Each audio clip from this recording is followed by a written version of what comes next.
Good morning and welcome to your Supreme Court. At this time, the court would call the case of Ferrays versus State Board of Elections, and the appellant may proceed.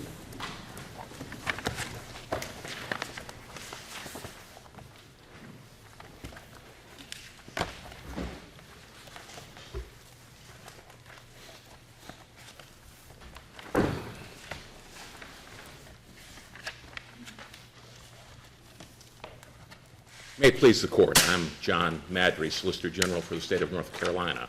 I'd like to reserve 5 minutes for rebuttal. The question presented today is whether the judicial retention election procedure established in legislation enacted during the 2015 session of our General Assembly is unconstitutional. It's important to note at the outset that it's not a question as to whether retention elections in the abstract are permitted, but rather this specific procedure.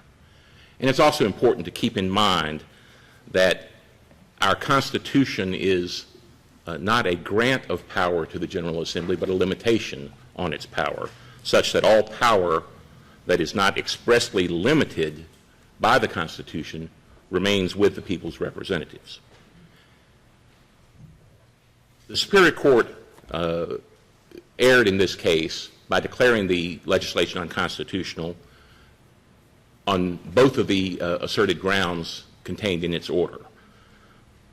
First, the established judicial retention election is in fact an election, contrary to the conclusion of the Superior Court.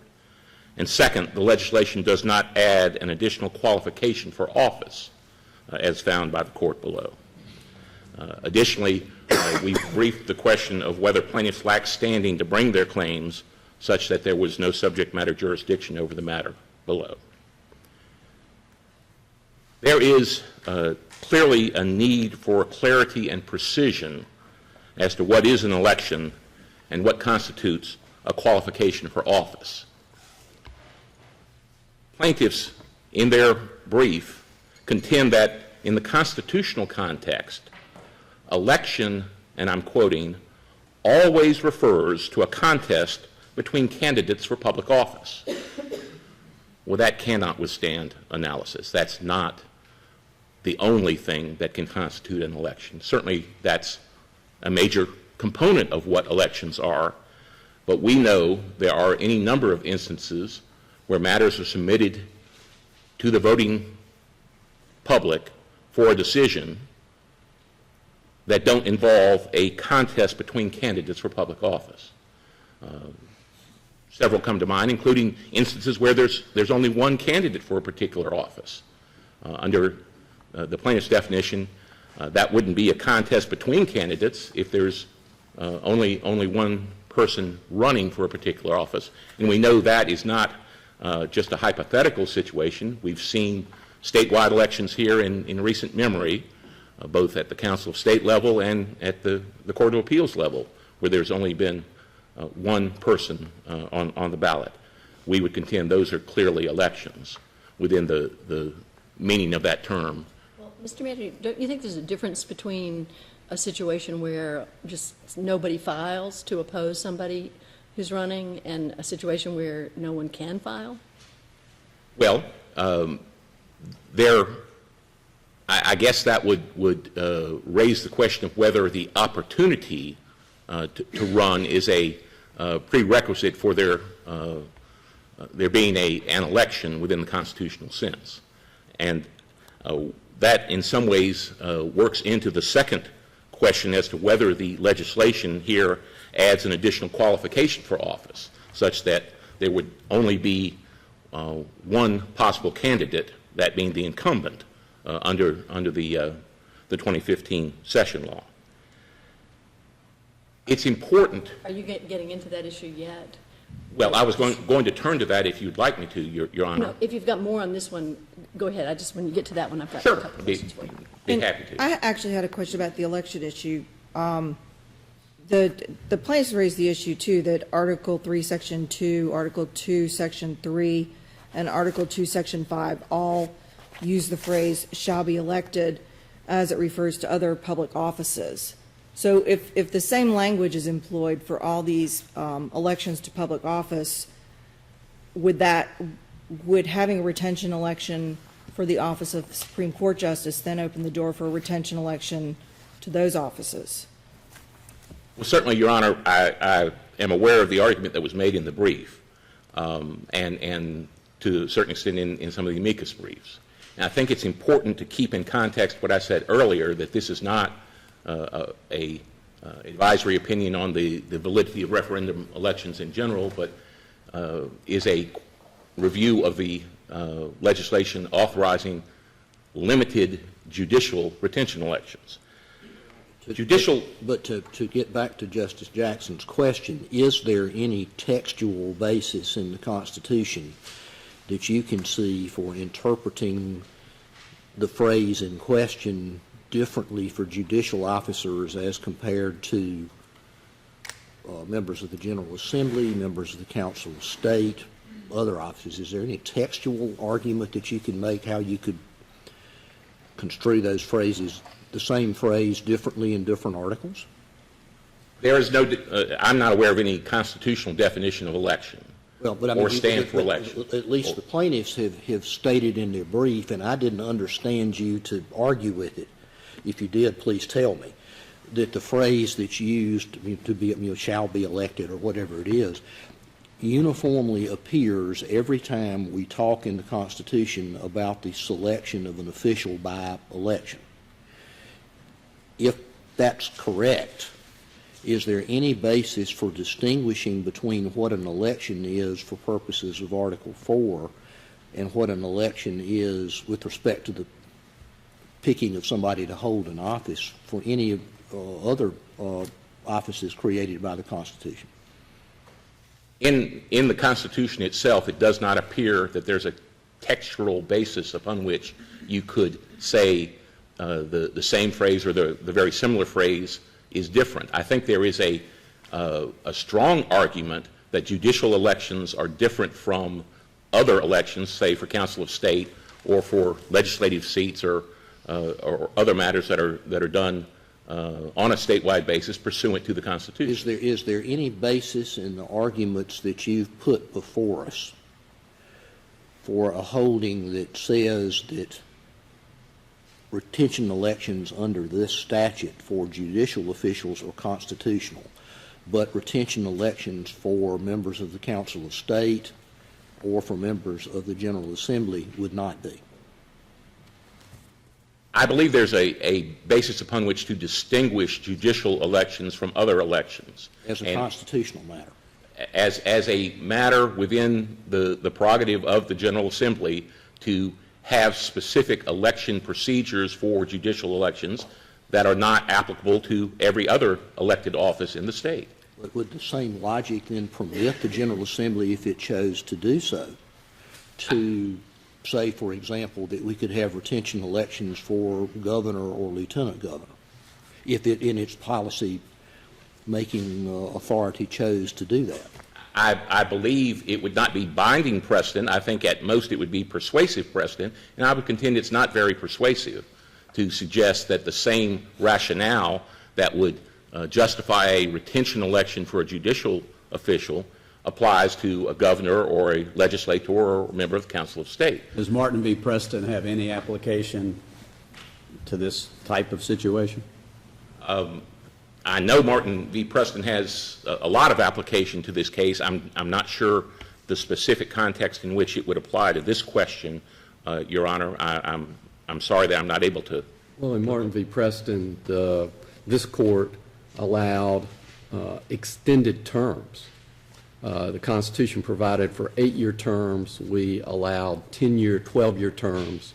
Can you imagine any scenario where we would allow the governor to extend the term or the General Assembly to extend their term beyond that set out in the Constitution? And if not, why would we allow that for judges and for no one else?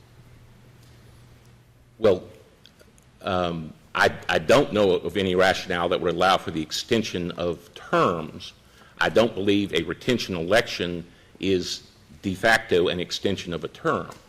I think it's an alternative means of allowing the public to decide should an individual occupy an elected office. And so in and of itself, the retention election doesn't extend terms. But I agree there would be no rationale by which the General Assembly could enact provisions that would allow extensions of their own terms or of the governor's term or of members of the Council of State. So Martin versus Preston stands for the proposition that judicial elections, much as Chief Justice Roberts recognized in Williams-Yulee versus Florida Bar, that judicial elections are very different and that judges are not politicians, if you will, in the traditional sense of that word. Yes, Your Honor. The policy rationale for retention elections as it applies to judicial officials is inherently judges are supposed to be impartial and not policy makers, whereas the exact opposite is true of members of the General Assembly, the Council of State. They are inherently partisan political policy makers. And so there is a night and day difference there, and the accountability to the public, to the voting public, is critical when it comes to the policy-making branch. So are you saying that the issue here for us is whether retention election is good policy or not? No, not at all, Your Honor. Okay, that policy decision is for the policy-making branch of government, the General Assembly. So we're just looking at whether the retention election is permissible under the Constitution. I think more precisely whether it is prohibited by the Constitution, since if it's not prohibited by the Constitution, then it's within the retained plenary power of the legislature. Well, and looking at the language of the Constitution, back to Justice Jackson and Justice Irvin's question, is there anything within, as if I understood your answer to those questions, there's nothing in the Constitution itself that would prohibit retention elections for legislative and executive branch offices then, is there? I'm not aware of any textual constitutional prohibition that would say a retention election is outside the scope of the legislative power. The question is whether that would withstand the test of time and would continue to be the law of the state. And I think in Martin versus Preston, former Chief Justice Mitchell seemed to put a great deal of weight on the fact that the elections provided for the Article 2 legislative, Article 3 executive branches were very different. Now, he didn't reference this, but in 1961, there was a significant change in the language of Article 4, Section 16, which is the election of judges. In 1868, that article provided that, and I'm going to quote it, the justices of the Supreme Court shall be elected by the qualified members of the state. That's still in there, but this is what was deleted, as is provided for the election of members of the General Assembly. Now, 1961, that was deleted, and it says that, now I'll paraphrase, that they'll simply serve until their successor is elected and qualified, elected and qualified. What do you think may be the significance of the removal of the language in 1961 from the 1868 Constitution as is provided for the election of members of the General Assembly? Your Honor, I would say it furthers the position that I tried to articulate a few minutes ago, that judicial elections are different from elections for members of the General Assembly or Council of State. I note that the current constitutional provisions as it relates to judicial elections continues to reference the election of members of the General Assembly as to the timing of when a vacancy election must occur for judicial vacancy. But it's just the only reference that I'm aware of in the current constitutional language is that's when that election would have to be held. I would say there is a fair argument to be made that the removal of that language evidences an intent that judicial elections be not the same as, but viewed differently from the legislative elections. When you try to think about the definition of the term election and how much flexibility we should allow, on the one hand, you've got our libertarian decision, which allows the General Assembly to do partisan primaries, which the Constitution doesn't even mention parties, doesn't mention primaries, doesn't mention any of these, what I'll call barriers to participate in the process, and yet our court, despite my well-reasoned dissent, our court said that those types of barriers are fine. So when you look at that context of allowing, and I think Chief Justice Mitchell referred to it as allowing the court to kind of, or allowing the General Assembly, to fill in the blanks when the Constitution gives it or doesn't say otherwise. And then you look at, for example, Article 6, Section 5 says elections. We're trying to figure out what that means. All elections by the people shall be by ballot. And then it says all elections, uses the same word, by the General Assembly shall be by viva voce, voice vote.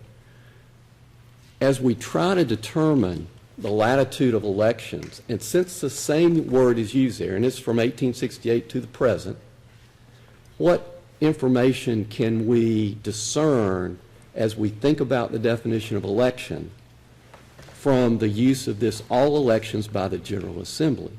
Should we look at the types of elections they have, whether they are contested with more than one candidate, whether they can limit it to we only put forward one name and it's the yeas and the nays?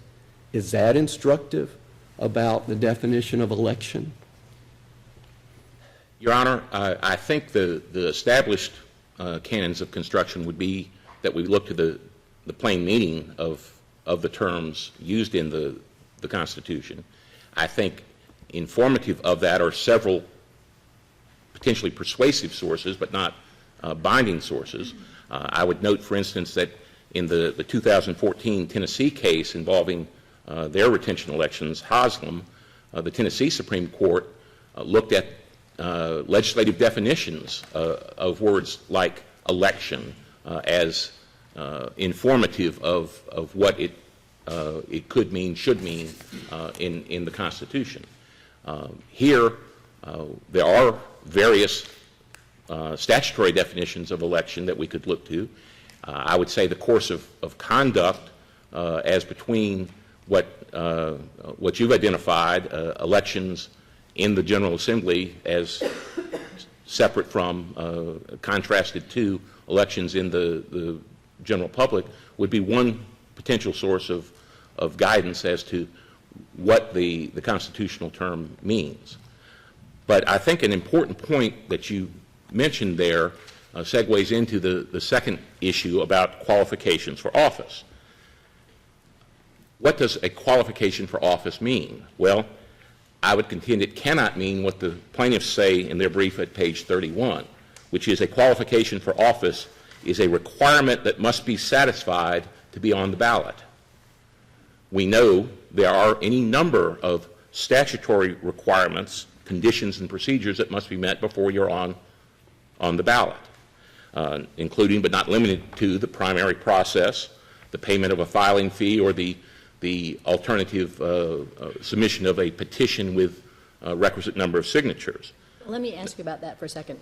In Article 6, Section 5, the Constitution says that every qualified voter in North Carolina who's 21 years of age, except as in this Constitution disqualified, shall be eligible for election by the people to office. You're not disputing that. And you're not disputing that, for example, plaintiff Ms. Ferris is eligible under that section, are you? Absolutely not. But, Your Honor, the mistake is conflating eligibility with opportunity. Every qualified candidate is eligible, but the opportunity to appear on a ballot is different from that, And how is it different in the state's view? because there are any number of statutory conditions and procedures that establish who gets to appear on a ballot. And in the judicial context, it varies depending on the type of election and the timing of an election, whether you go through a primary process, whether the vacancy develops at such a time that it's too close in time to go through the regular primary process, you go through a special primary process, or the circumstance where it's so close in time to an election that there's no opportunity to go through the primary process, and you have a general election for all candidates with the plurality winning. We're well aware of that having happened recently. How do you distinguish those kinds of characteristics from what is a qualification to run for a particular office? Well, i.e. the for- Constitution itself tells you a qualification is used in terms of eligibility. So, Not everyone that is eligible must be afforded the opportunity to run. We know that there is no right of an individual to run for a particular office at a particular time on a particular ballot. If they don't go through the process, the statutorily established process, they don't appear on the ballot. Is there a distinction between a situation in which there is a requirement that a person conceivably could meet, such as paying a filing fee, filing a notice of candidacy, having enough registered voters or citizens sign a nominating petition, winning a primary election? Is there a distinction between that type of condition, I'm trying to use a word that's not constitutional, and the requirements that you absolutely cannot satisfy, such as you have to be an eligible, citizen of the state, registered voter, that kind of thing? It seems to me that we may be talking about criteria that differ among themselves. Some a person can never meet, and some a person could meet if they went through the process and just simply failed to do some of the things they were required. Is that a meaningful distinction for constitutional purposes? Am I off base in thinking that way?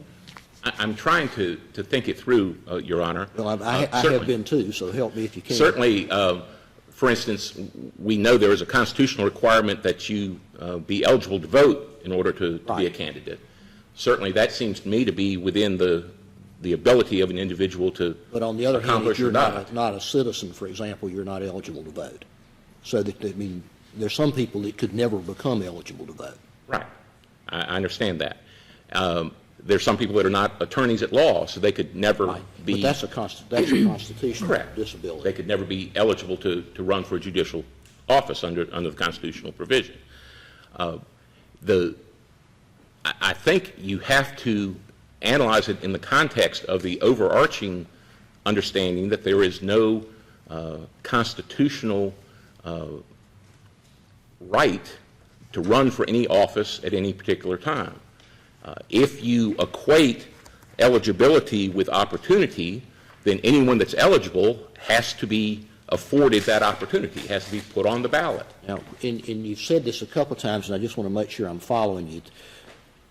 As I read your brief, and the ultimate question is, did I read it correctly, to cite essentially the Penny case in support of the assertion that you've made a couple of times. Is that a fair reading of the assertion that nobody has a right to run at any particular time? I believe that's so. I believe we may have tried in the expedited briefing process. I hope we did this right. I think we did it in our reply brief. You did a remarkable job in the time that's available. Both parties did, and I appreciate the effort that clearly went into it. And so I would want to rely on what we said in the brief, and in particular in the reply brief, let me in that follow up. regard. Yes, ma'am. Again, in Article 6, Section 6, doesn't that section, can it be interpreted as giving people who are eligible, meet the qualifications of eligibility under that section, the right to run unless the Constitution provides otherwise? It uses, as I read Article 6, Section 6, it uses two terms, qualified voter and eligible for election. And except as in this Constitution disqualified? Correct. And the statute, the constitutional disqualifications are conviction of a felony and those sorts of things, as I recall. Well, and for judges not having a law license, that's specified in the Constitution. Right. The general ones are in Article 6, Section 8, disqualifications for office. And then there's the special provision that was added to Article 4, is it Section 21, I believe, 22, that maybe it's 22, that applies to having a law license.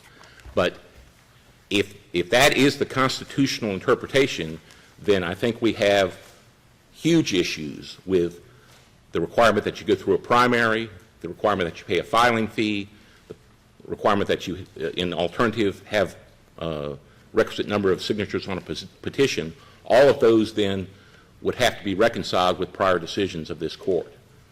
I say I'm into my rebuttal time. If there are no further questions, I'll reserve the remainder of my time. Thank you, Mr. Mader.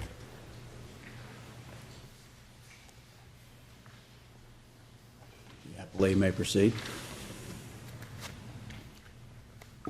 May it please the court, I'm Michael Kroll of the Wake County Bar, and I'm here representing the plaintiffs. Three plaintiffs, Sabra Ferris, who wishes to be a candidate for the Supreme Court, and two voters, Bennett Cotton and Diane Motti, all of whom are with us today.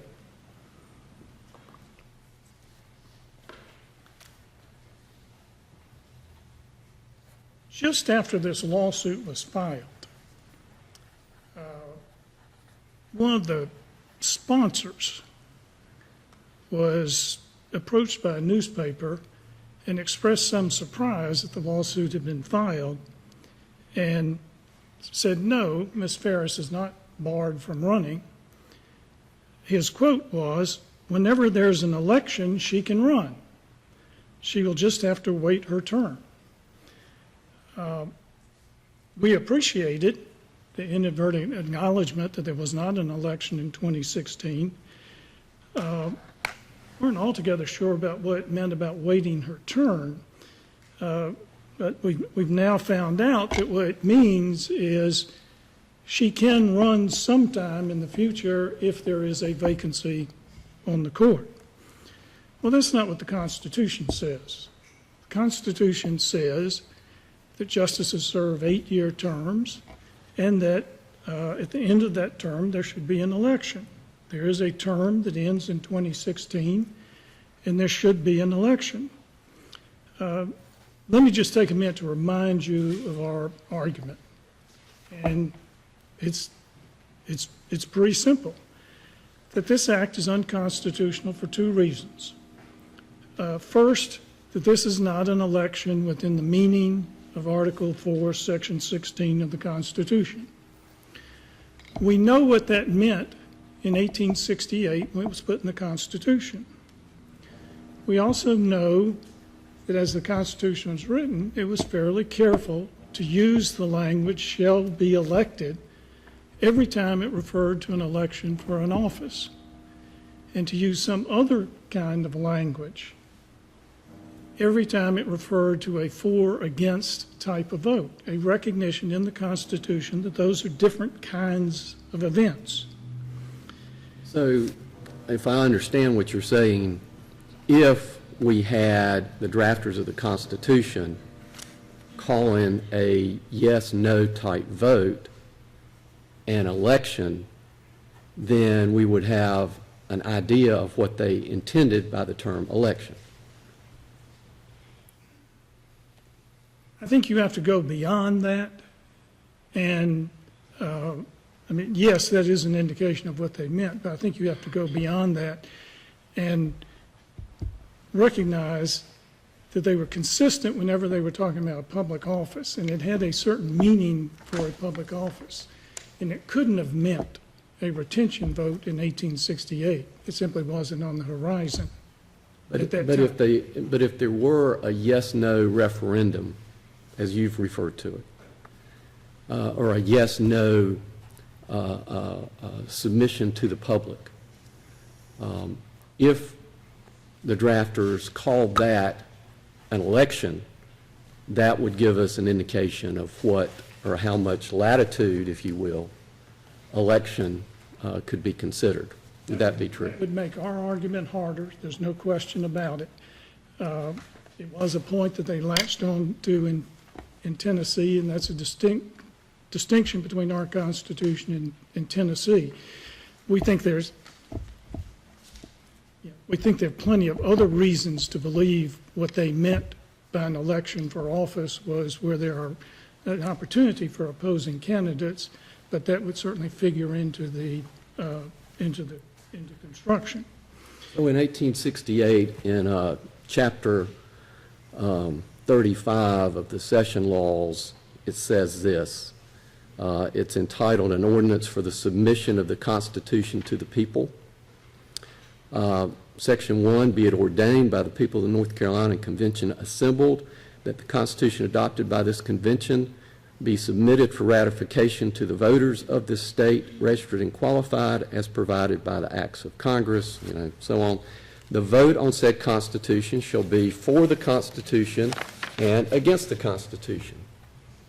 Said election shall be held in the places, and so on and so forth. It refers to a yes/no vote on the Constitution as an election by the same folks who drafted the Constitution. Now, shouldn't we take that as pretty significant evidence of their intent of the meaning of election?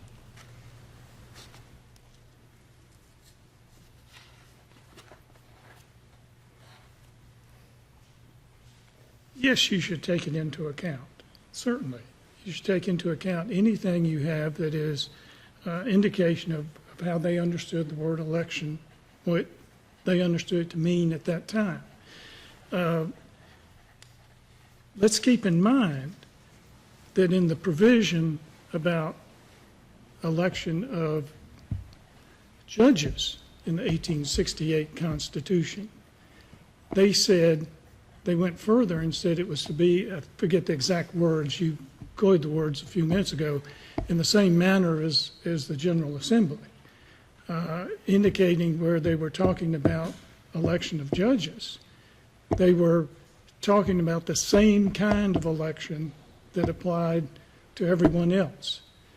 And that goes to our next point about Before you move to that point, let's talk about that just a second. Okay. In 1961, not 71, but 61, when the amendments were of substance, 1961, the people removed that language. And frankly, the way I read Martin v. Preston, had that language not been removed, that would have made a significant difference in the ability of the General Assembly to prolong the terms. Now, they didn't call it that, but that's in effect what it did, of judges. How do you interpret the removal of as is provided for the election of members of the General Assembly in 1961? I have to ask you to give me a little leeway here because that was not an argument presented in their brief. So I'm going to go beyond something that's in our brief. The origin of that language, of that change, as best we could determine, came from the Bell Commission.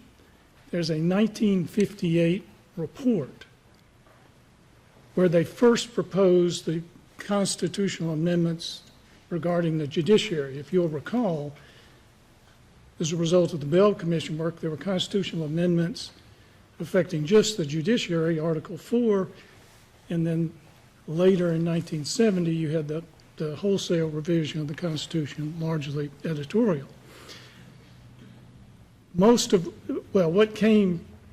eventually got approved by the voters in 62, was it? It must have been 60, went into effect in 61. The first that got approved the origin of all that is in the Bell Commission. And in 1958 report, they proposed that change in language. It wasn't adopted in that session, but it came back in the next session, and the constitutional amendment was finally accepted by the legislature and put on the ballot. So the earliest reference we find to that is in that 1958 report, and there's a note next to the text that says this section makes no change in existing practice with respect to the Supreme and Superior Court judges. Well, and I appreciate that. So our understanding was, and to the extent there's any record that we were able to find, our understanding was that was an editorial change. It wasn't intended to be a substantive change in that provision of the Constitution. Well, it seemed like by adding the provision that they are to continue on until their successor is elected and qualified, that language also was asserted, and certainly that language was relied upon by this court in Martin versus Preston, as well as the divorce, if you will, of the language tracking the election for the General Assembly. So it does seem like, at least in Martin versus Preston, this court gave some or a great deal of weight to the new language that was substituted for the 1868 version. I hope the court will also keep in mind what Martin v. Preston was about.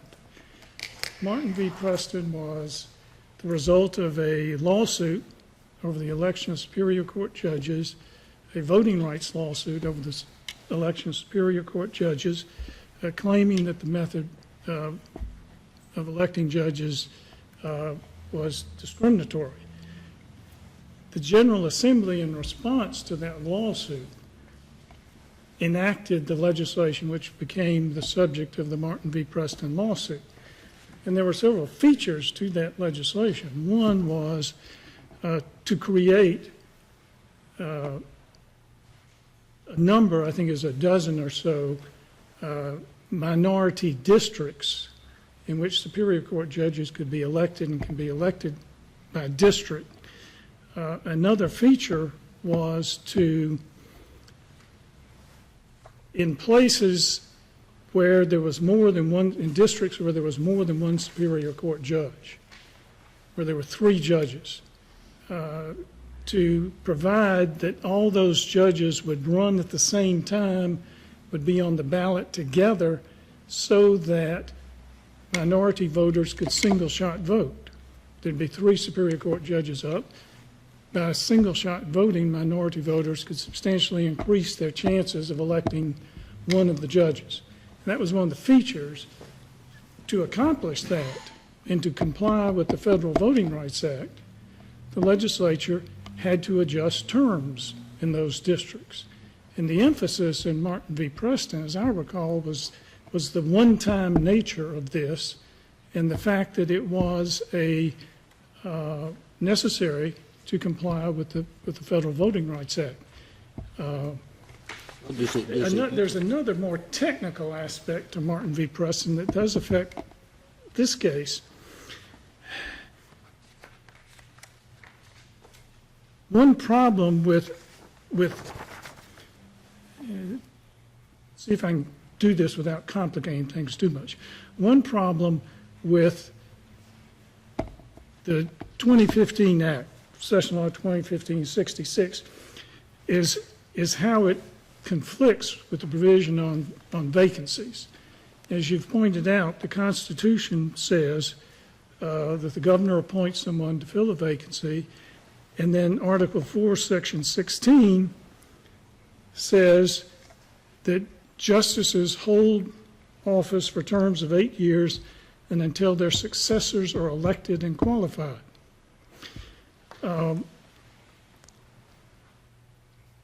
New 7A 4.2 says that if there's a retention election and the vote is against retention, then there is a vacancy the governor fills the vacancy, and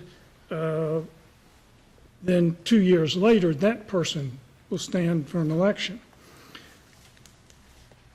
One of the issues in Martin v. Preston was whether the end of a term created a vacancy.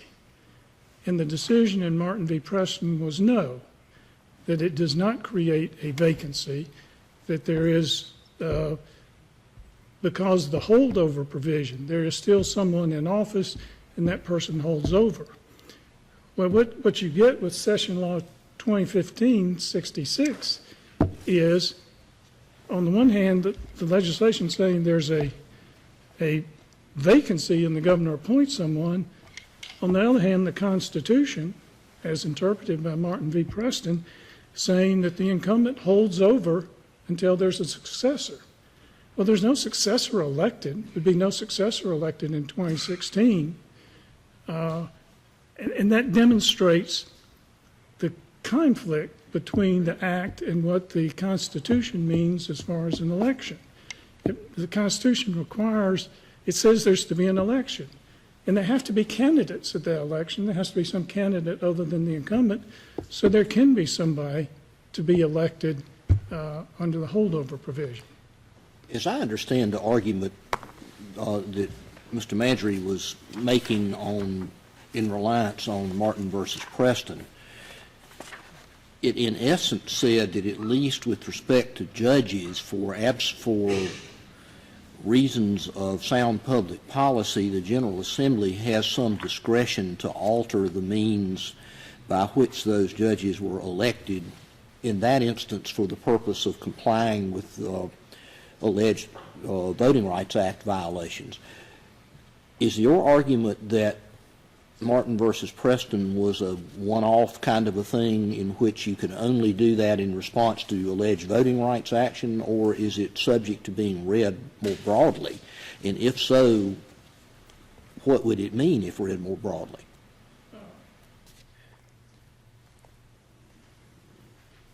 I believe Martin v. Preston is a narrow decision, that it is, I would have to go back and reread it with the argument in mind that this is a pronouncement about difference between judicial elections and other kinds of elections. I don't recall that from being involved with the case and from reading it. It was very much as I recall the opinion and the arguments, it was very much an argument over a one-time adjustment necessary to comply with the Federal Voting Rights Act.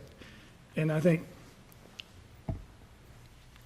my interest in the case was that same principle would apply to other kinds of elections, because we were involved in, there's a lot of litigation going on about boards of county commissioners, school boards, city councils, and altering their election methods to comply with the Voting Rights Act, and changing terms of officers for the same sort of purpose, same sort of thing as was done in Martin v. Preston. Is there any general principle we can draw from Martin versus Preston? And if so, what is it? Well, I'll just be repeating myself. Okay. I think the principle is. I may need that due to denseness or something. I think the principle is that when there is when you have a violation of federal law, and the legislature needs to act to adjust elections and to adjust terms of office to comply with that, then the legislature can in Martin v. Preston, the court decided that the legislature wasn't changing the terms of office. It was rescheduling elections and postponing subsequent elections. The legislature could not shorten the terms of any judges under the Constitution. So the only way to establish concurrent terms was to extend the election date for some of them. The case also dealt with the idea, and the Constitution specifically says that each regular Superior Court judge shall reside in the district for which he is elected. The statute, the General Assembly said not only do you have to reside there after you're elected, but, oh, by the way, you can't even file for that office unless you move to that district, adding arguably a qualification that wasn't set out in the Constitution. And yet Chief Justice Mitchell, in his opinion, talks about his perception, the court's perception, to provide the legislature some limited flexibility in setting residency requirements for candidates for the court. How did that have anything to do with the Voters' Rights Act? And wasn't that just another, something that wasn't required, is just what the legislature did? Again, I know I'm going outside the record. The residency question was a question that had been raised by the people who brought the voting rights lawsuit. And there was a concern that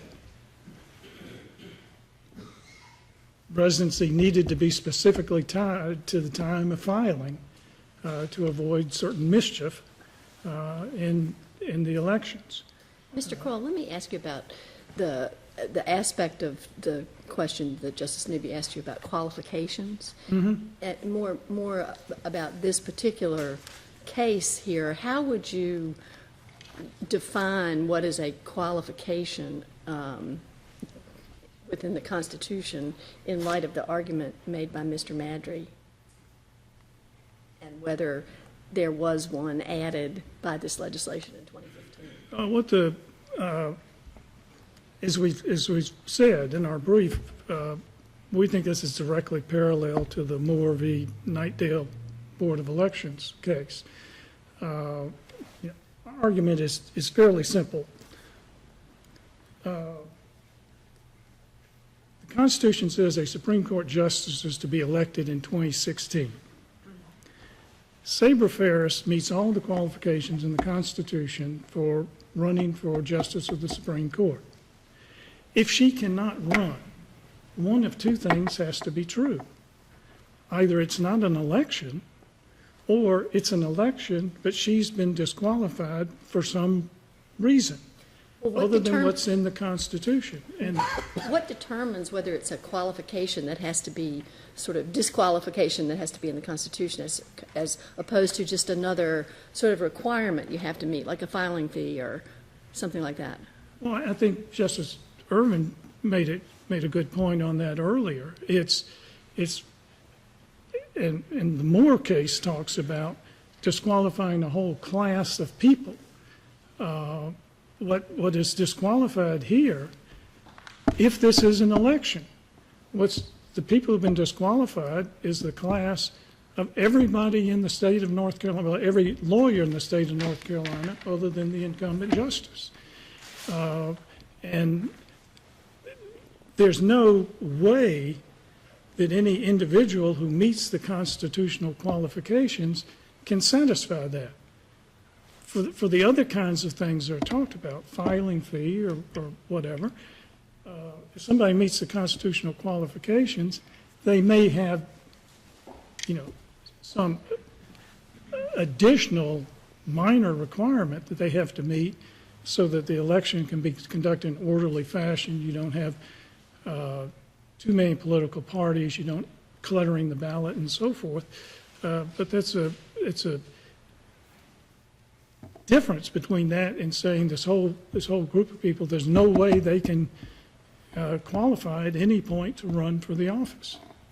Let me, when I was preparing for argument, and I know all of this has been done on an expedited basis, so the case of Medor v. Thomas from 1933, admittedly, it's not about a Supreme Court justice, but it's construing the language of what the term election means. The precise term here was shall be elected in such manner as the General Assembly may from time to time prescribe.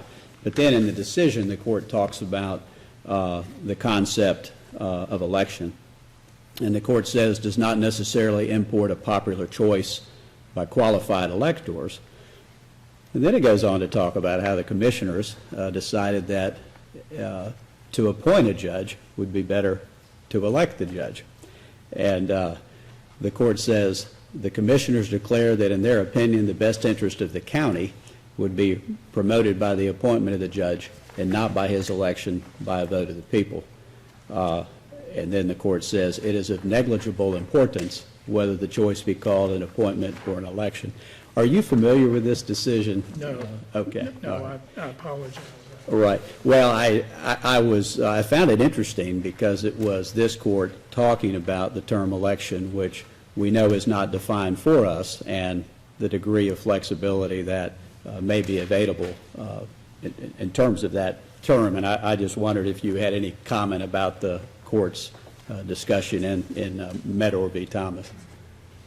May I come back to a couple of points? Well, I never Certainly. got to them in the first Certainly. place, but let me come back to them. One is the other offices listed in the Constitution.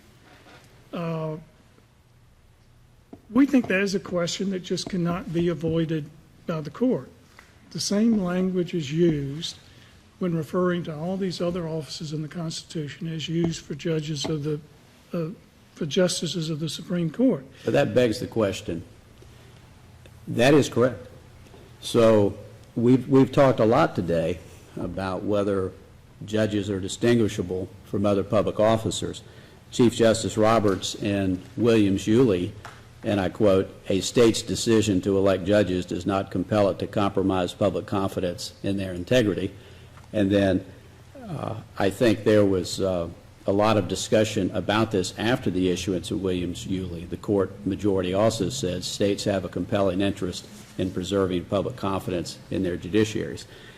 So we know that policy standing alone would not affect the plain language of the Constitution, but are judges different in terms of how Article 4 was construed in Barton v. Preston, or are there universal principles that unite the three different articles? Well, first we go back to the Constitution of 1868, and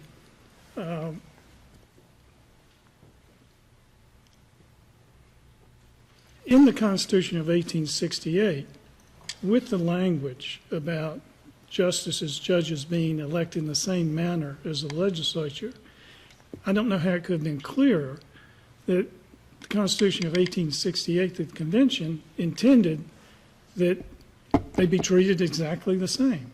That was.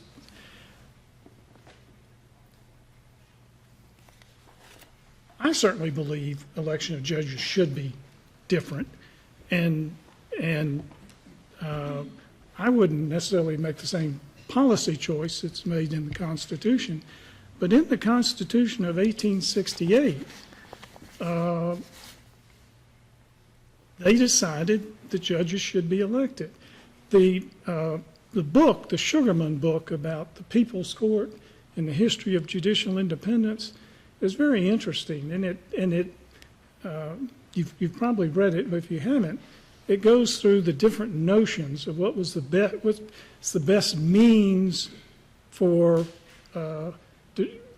preserving judicial independence over the years, and how in the mid-19th century, going into 1868, the idea was that judicial independence could be best preserved by having judges elected, that being appointed by the legislature, being appointed by the governor, made them dependent on those other branches, other officials. And in the mid-19th century, there was a movement to have judges elected as a way of best preserving their judicial independence. I see you're about out of time, and you know, this stuff is certainly very interesting. Can you comment, you talk about 1868 and elected in the manner of the General Assembly. We removed it in 1961. Here's my question. In 1868, was there any idea that judicial elections would be nonpartisan? And if not, does nonpartisan violate the spirit of the 1868 Constitution? I think there's no question that the Constitution gives the legislature a certain amount of leeway in how it structures elections for judges. Whether it's partisan or nonpartisan is one of the choices that the legislature can make. I don't think there's any question about that. But you would concede that in 1868 they would not have conceived of judicial nonpartisan elections? Just because I don't know better, yes, because I've not thought of it in those terms. But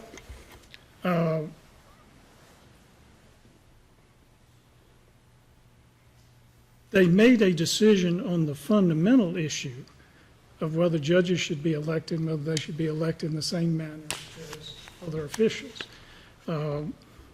They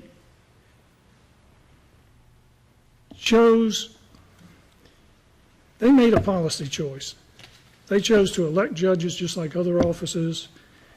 They chose not to have them elected one way sometimes, another way other times, not to have the elections just when there's a vacancy, not to have a different kind of election for incumbents, not to allow the legislature to change the method of election each session.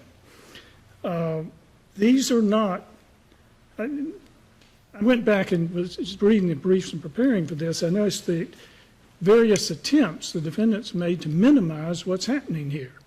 They refer to it as the legislature filling in the gaps, enumerating executory details, incidental effect. The effect on candidates will only be passive. That's not right. We realize why we're here today. We realize we're here today because this is a very significant change. This is the most significant change in the way judges will be chosen since the Constitution of 1868. Mr. Crowell, I wanted to give you a little latitude, but I'm afraid your time has expired. Thank you very much. Thank you. Rebuttal?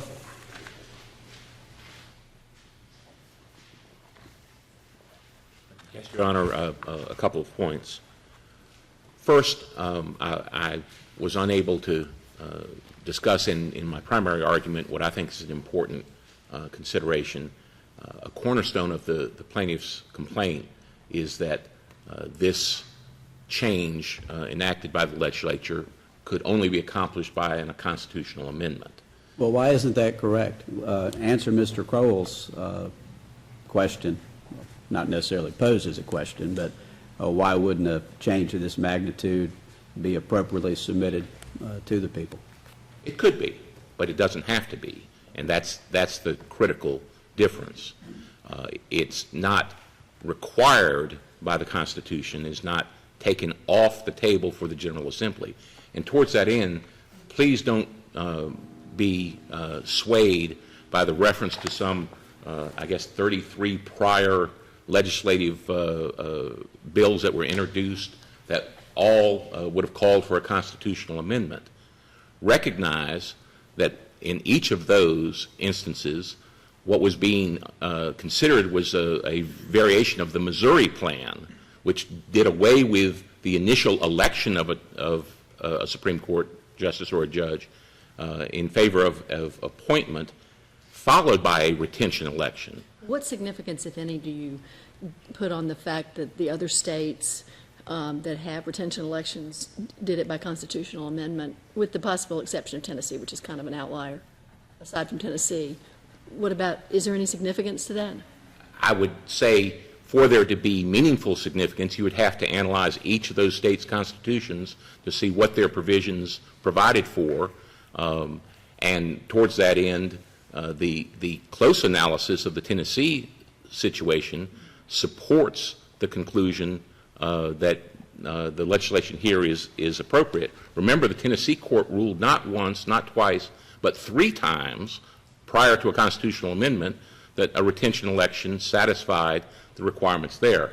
But Curiously, they ultimately amended their constitution anyway, though, right? correct, they did, but read carefully the 2014 opinion from the Tennessee Supreme Court, which is ignored completely in the plaintiff's brief, for its persuasiveness. It talks about the plain meaning of the term election within the Constitution and offers the following discussion. A retention election ballot fully meets the definition of elect because it is a process of choosing someone for public office by voting. And it fully meets the definition of choose because it allows the public to decide whether the voters want a particular person to be a judge. So the Tennessee case supports the plain meaning of an election as constituting, of a retention election being within the term of election. Does it Now, address the question of whether qualifications are being added to the requirement to file or for filing? I'd want to go back and look at it carefully, Your Honor. I'll defer to what the 2014 Haslam case says as to that. I would refer the court to that in our discussion in the brief. I think it's important that, consistent with what we were discussing during my primary argument, that judicial elections are different from Council of State, legislative, partisan elections of policymakers. And towards that end, the language that Justice Newby identified, I believe it's on page 462 of this court's opinion in Martin versus Preston, about the limited flexibility as it related to judicial elections, I think is important as a concept to be applied to the legislation before you, not to some hypothetical or possible extension of the legislation. For those reasons, we urge this court reverse the decision of the Superior Court. Thank you. Well, I am not personally aware of a case during my 17 years where counsel have prepared and submitted briefs and prepared for argument in the manner that was expedited in this case. And I want to thank counsel for that so that this question can be resolved in the public interest. Thank you very much. Madam Clerk.